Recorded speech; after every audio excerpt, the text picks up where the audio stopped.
Mineral resources benefit nations, mostly through the taxes paid by mining companies.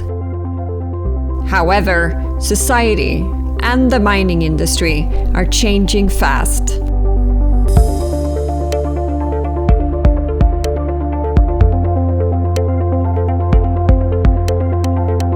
With new times come new expectations. The future is coming, and it's going to affect all of us. Automated long-haul rail network.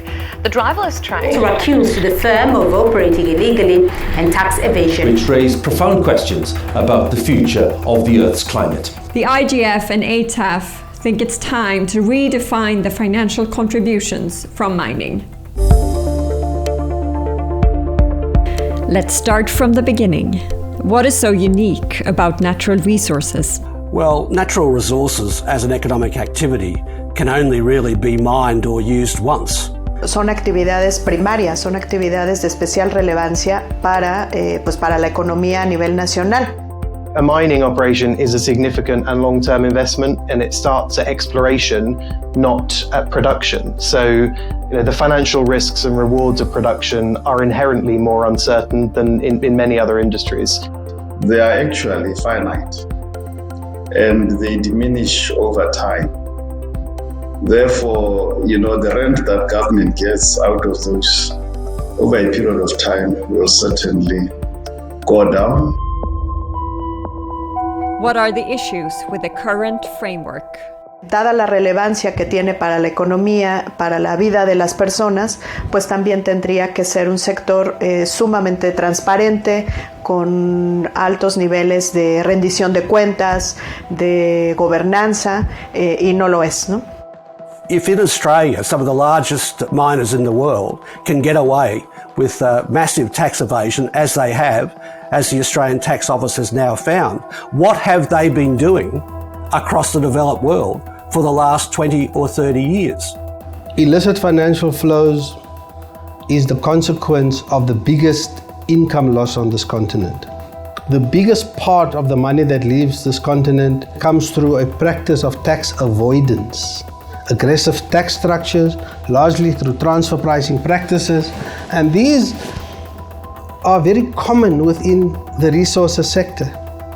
Clearly, over-reporting costs, under-reporting production, it's fraudulent activity, and we'd condemn that in all its guises. The way that the system is designed creates challenges when it comes to implementation, particularly for developing countries or resource-rich developing countries who have limited human and financial resources to effectively administer corporate income taxes in particular. What should the principles be for rethinking financial benefits from natural resources? Well, in a fast-changing, disruptive world, you need tax systems which recognise the rapidity of change. And what worked a decade ago or 20 years ago is not going to be working the same in 20 years' time. There will definitely be a need for greater adaptability in the tax systems itself. Simplicity, reliability and progressivity are the key features of a good fiscal regime. Working with country administrations and country officials, helping them strengthen their capacity to deal with these problems. Sobre el tema de cambio climático también me parece muy importante porque la minería va a ocupar pues un lugar sustantivo en la transición energética, en la extracción de minerales.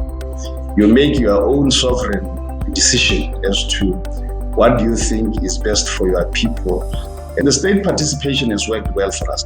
But let me also point out that on a day-to-day basis, government doesn't interfere in the running of the company or the state enterprise. We've got a successful strategic partnership in Botswana that's provided value to the state and to us for many years. So it's certainly clear to us that it can be done in a way that's mutually beneficial for both the host country and the investor. COVID has also triggered, I think, deeper calls for social change. So the refrain, Build Back Better, the expectation from citizens that governments will take climate change, take inequality seriously. All of these changes and shifts that are happening in society have a bearing on how governments should benefit financially from their mineral resources.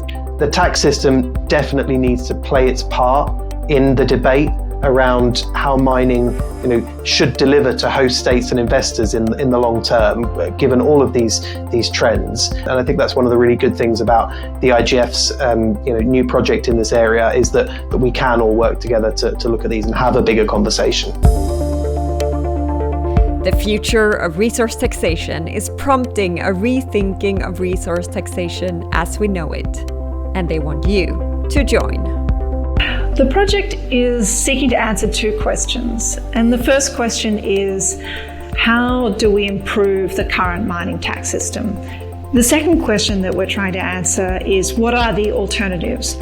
The program must achieve at a macro level a better understanding of the principles of mineral taxation. We must optimize what we get out of it.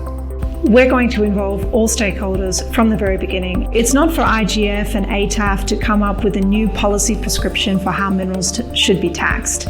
We want to hear what is it that countries are already doing themselves. We're going to bring it all together so that governments and the stakeholders that support governments have a broader menu of options to choose from. It's by having a variety of ideas and options that I think governments and citizens can make better choices. Everybody has a stake in this, everybody has an interest in this, otherwise the future of mineral resources is going to be quite doomed. We don't want that. We can fix that. We can change that. We must do that now.